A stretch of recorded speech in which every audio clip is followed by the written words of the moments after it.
இன்று என் மகன் சிலம்பரசன் அவர்களுடைய பிறந்த நாளை, அந்த பிறந்த நாள் கொண்டாட்டத்தை சிலம்பாட்டத்துடன் சேர்த்து கொண்டாட வேண்டும் என்று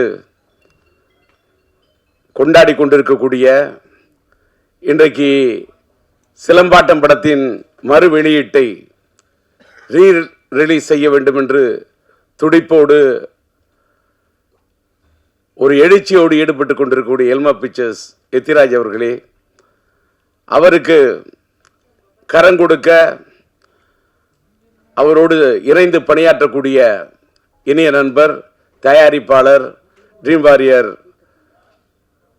பிக்சர்ஸ் உடைய அன்பு நண்பர் குகன் அவர்களே, மற்றும் இந்த படத்தை இயக்கி ரசிகர்களை அந்த காலகட்டத்தில் அவர்களுடைய மனங்களை எல்லாம் மயக்கி தனக்கென்று ஒரு தனி இடத்தை பிடித்த படத்தின் இயக்குனர்,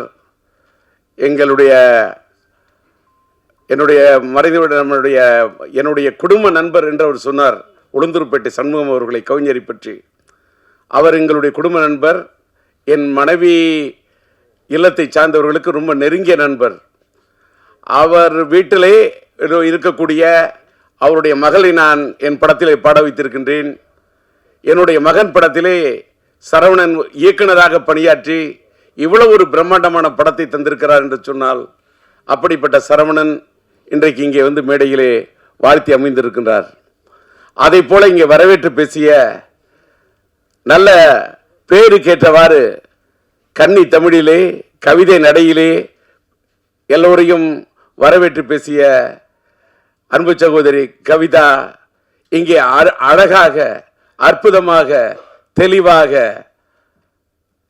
நல்ல உச்சரிப்போடு, உற்சாகத்தோடு தமிழை உச்சரித்த அழகை பார்க்கின்ற போது இன்னும் தமிழ் வாழ்ந்து கொண்டிருக்கிறது என்பதற்கு தமிழ் திரையுலகத்திலே இதை போன்ற சான்றுகள் இருக்கட்டும், இதை போன்ற சாட்சிகள் இருக்கட்டும், இதை போன்ற தடயங்கள் இருக்கட்டும்.